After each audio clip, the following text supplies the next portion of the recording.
So we're going to walk through in a series of videos a few different examples of computing either buffer composition or pH from buffers. And so first example here is what is the pH of a solution that contains NH4Cl or ammonium chloride and ammonia.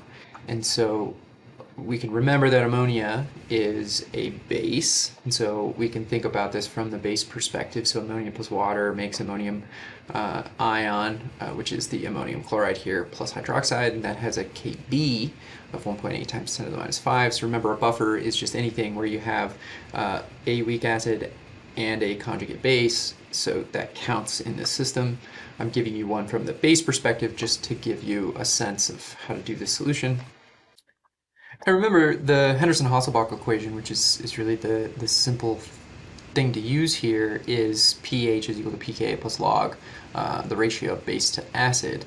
But it's important to know that remember, it just comes from the log transform of just the ice table, of the actual equilibrium expression. So we could actually just write up an ice table and do this from scratch, and we would get the same answer.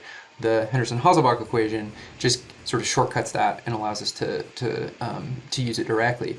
But the one caveat in this flavor of problem, since that we're dealing with a base and we have Kb, remember our Henderson-Hasselbalch equation is in terms of pH and pKa, but this reaction has a Kb, so that means we're going to need to convert this Kb into this corresponding Ka for NH4 plus in order to use this expression.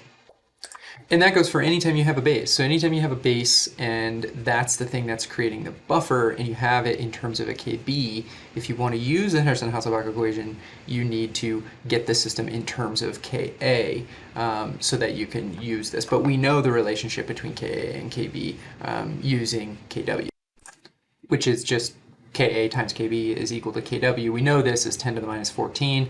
We know Kb, so we could solve for Ka. But what is Ka related to? It's not this equation, because this chemical reaction is a base and water. So if we compute the Ka for this system, then we're computing the Ka for NH4 plus when it reacts with water. It's important to remember that. It's not simply the reverse of this reaction, because if we were to write this reaction reverse, then that would be the reciprocal of that would be 1 over Kb, which is not the same as Ka. And so if we solve for Ka here, we get a value of 5.6 times 10 to the minus 10. That's a 0 there. And remember, that's with respect to the acid, the weak acid in this reaction. So anytime you have a Kb and a Ka, you're talking with respect to the acid or the base. In this case, the base, then we have base plus water, that's the Kb. If we have Ka, then it's going to be acid plus water, which I rewrote down here.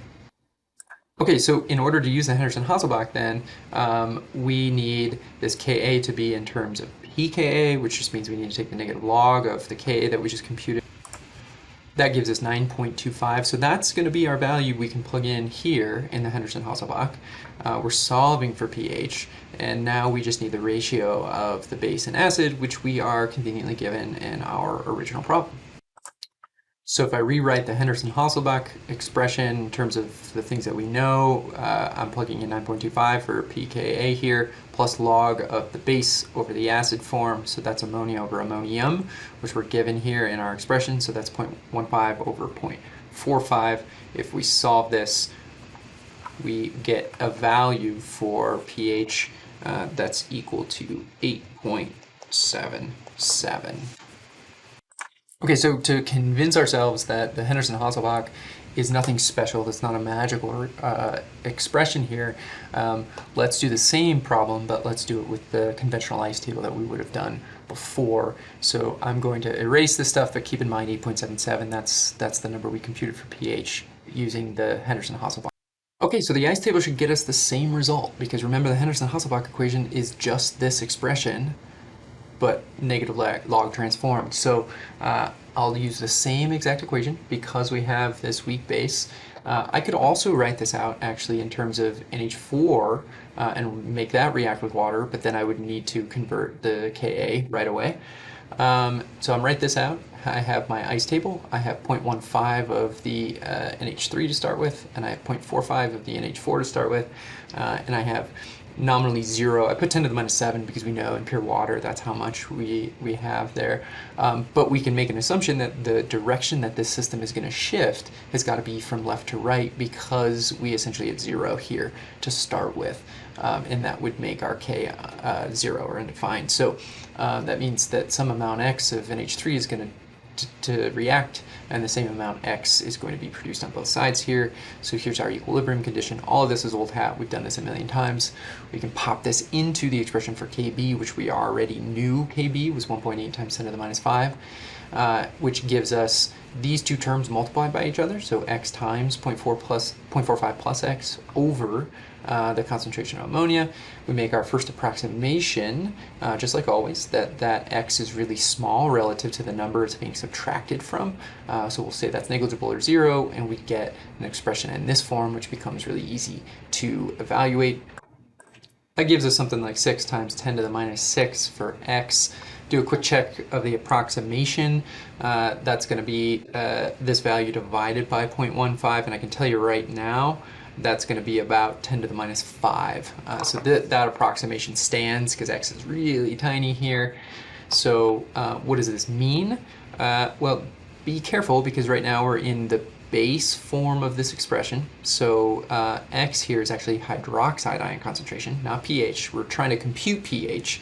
So we can do this a couple different ways. We could just solve for hydronium ion concentration directly from hydroxide using Kw, or we could take the negative log of this, get POH, and then subtract that from 14. I'll do the latter here. So if I take negative log of this, I get POH. That gives me something like 5.221, so that's the POH, and remember POH plus pH equals 14, so 14 minus this value. That gives us a value of 8.77, which is the exact number we computed when we used the Henderson-Hasselbalch equation. And so that should always be true, because the Henderson-Hasselbalch equation is nothing magic. It comes from literally the log transform of this expression here. So just to prove it to you, you can do it either way. You'll always get the right answer. But notice this latter way maybe took us a little bit longer to get there and required some thought and some approximations, whereas the Henderson-Hasselbalch sort of has those approximations built into it.